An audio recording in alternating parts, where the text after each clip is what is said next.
Salam, selamat pagi saudara-saudara yang dikasihi Tuhan kita Yesus Kristus.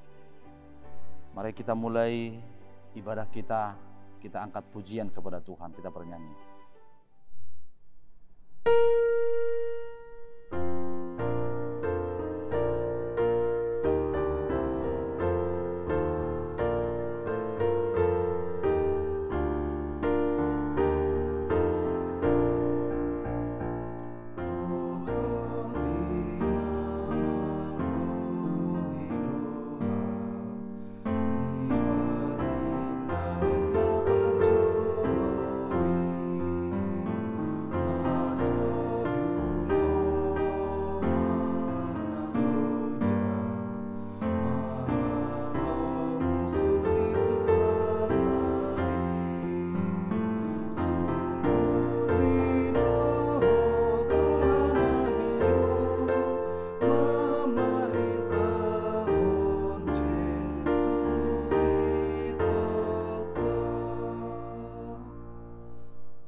Anugerah Tuhan kita Yesus Kristus dan kasih setia Allah Bapa serta persekutuan Roh Kudus kiranya menyertai kita sekalian.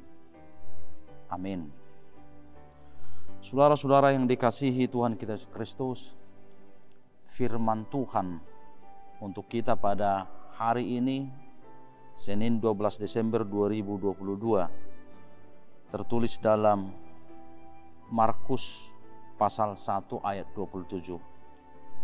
Mereka semua takjub sehingga mereka memperbincangkannya, katanya, "Apa ini?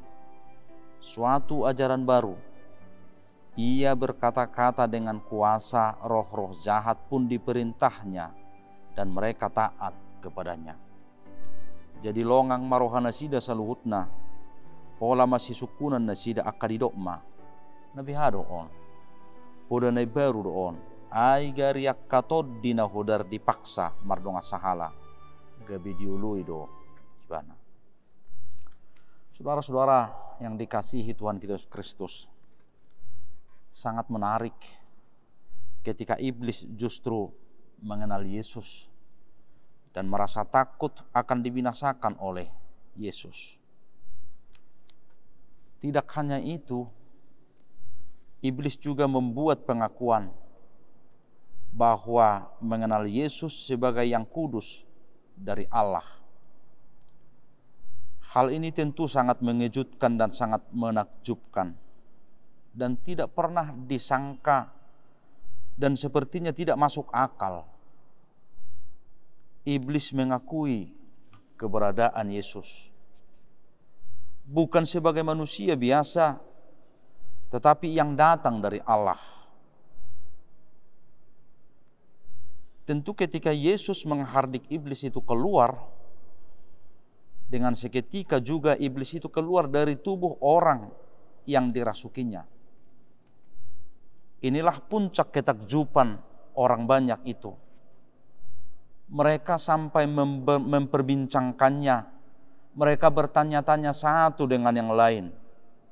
Apa sebenarnya yang terjadi?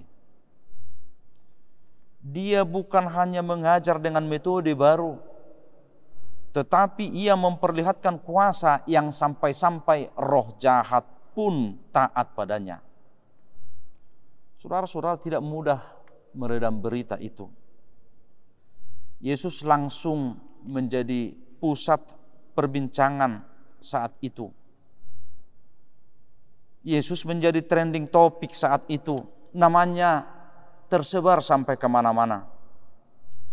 Tetapi bila ingin kita renungkan saat ini, apakah ketenaran seperti itu yang Tuhan inginkan sebagai respons dari kita yang takjub padanya? Barangkali tentu tidak. Yesus memang menakjubkan, tetapi kita yang menerima beritanya tidak boleh hanya sampai pada tahap takjub saja. Tetapi lebih daripada itu, kuasa Yesus yang mengajar dan mengalahkan yang jahat harus juga turut mengubahkan hidup kita.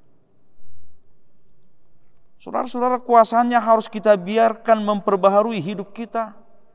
Sehingga Yesus yang menakjubkan itu benar-benar masuk dalam hidup kita. Benar-benar masuk ke dalam kehidupan kita.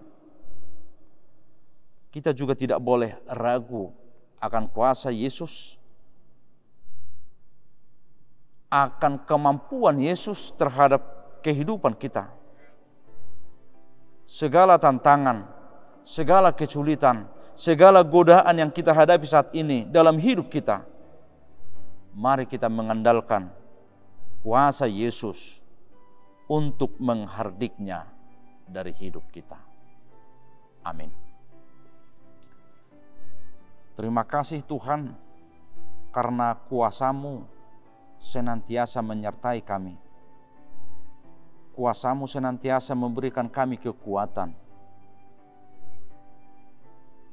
Maka ketika kami dihidupi oleh roh dan kuasa-Mu, kami takjub ya Tuhan.